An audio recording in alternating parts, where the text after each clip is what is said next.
Obviously this phone isn't super new anymore, but I think especially with folding phones like this, it's interesting to look at how it and also the form factor have held up after 6 months.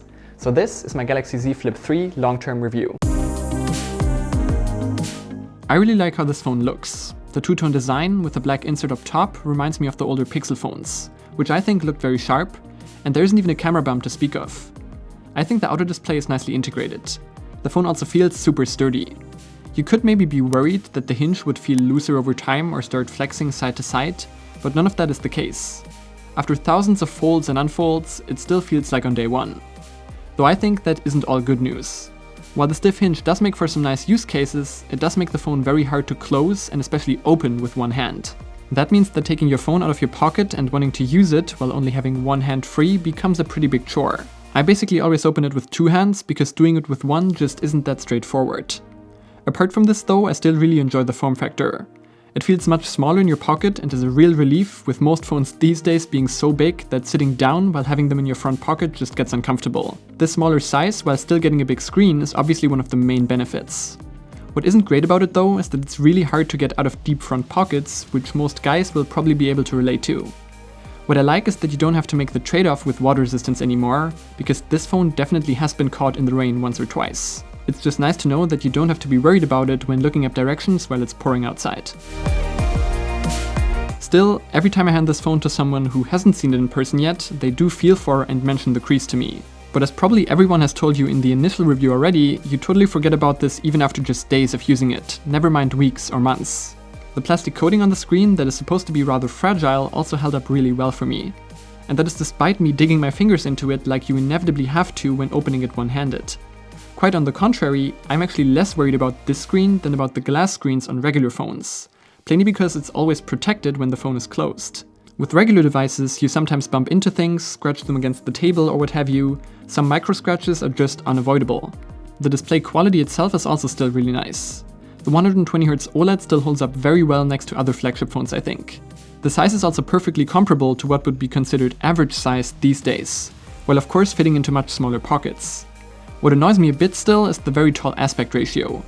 Scrolling through Twitter, writing messages or browsing the web is perfectly fine, but a 16:9 video is just really small with huge black bars on both sides. And the small display on the outside is still a huge missed opportunity in my eyes. It's now big enough so it can actually be useful, but it still really isn't.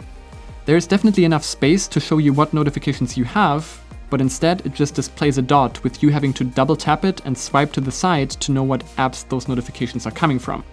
That pretty much defeats the purpose of the always-on display in my opinion, which really isn't useful for anything apart from checking the time and using the main camera to take a selfie as it is. What is pretty smart though is that the volume buttons swap orientations when the phone is closed, so the upper one is always for volume up. On the surface, you might think that the use case of this phone is a bit similar to a mini iPhone.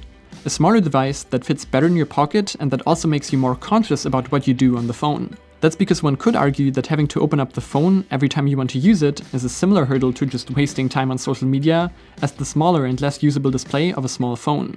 Or that's at least what I thought when getting this phone. But from my experience, that isn't actually the case at all. Having to open up the phone sure is a small extra inconvenience, but at least for me, that didn't result in me using the phone less, like what I had noticed when I was using the mini iPhone.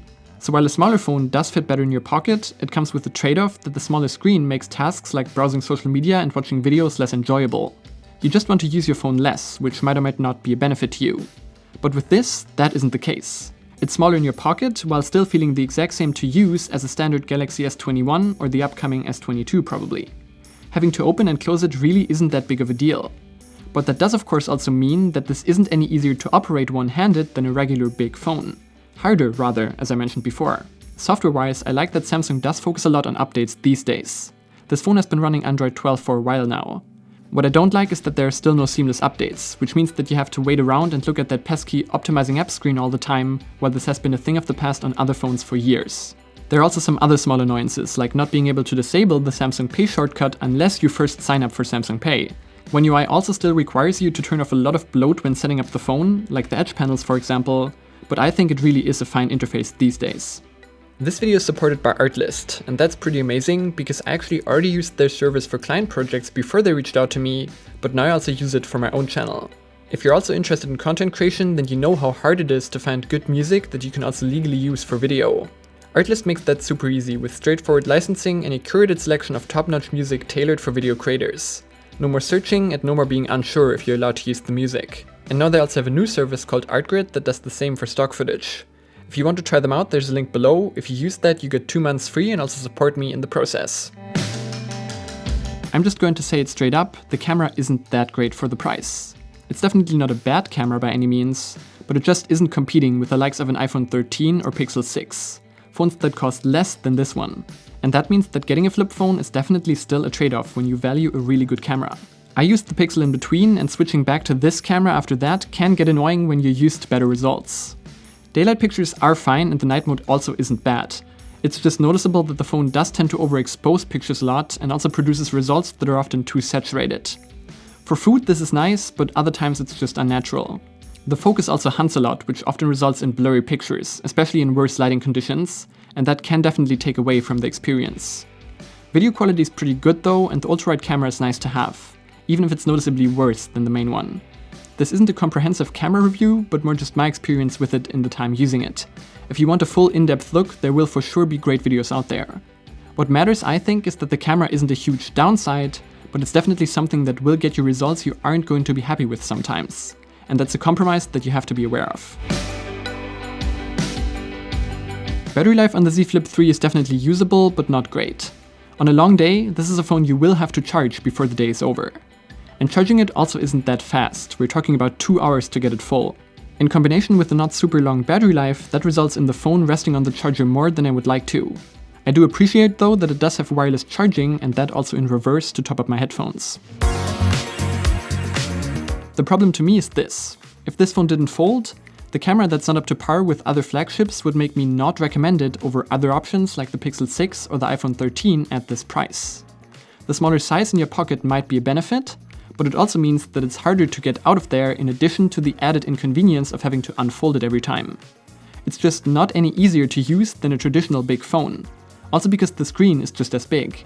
That means that choosing a flip phone is still a trade-off, contrary to the impression that I got when watching the initial reviews of this phone. The difference between this and its predecessors is that with the Z Flip 3, it's a trade-off that isn't completely unsensible to make. The previous models were so expensive and so lacking in key areas that it didn't really make any sense to buy them for regular consumers.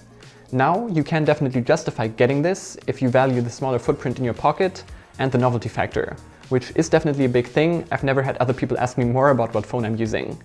You just have to know that you are still making a compromise when you're going down this route, which will hopefully change once there are more options available in this form factor.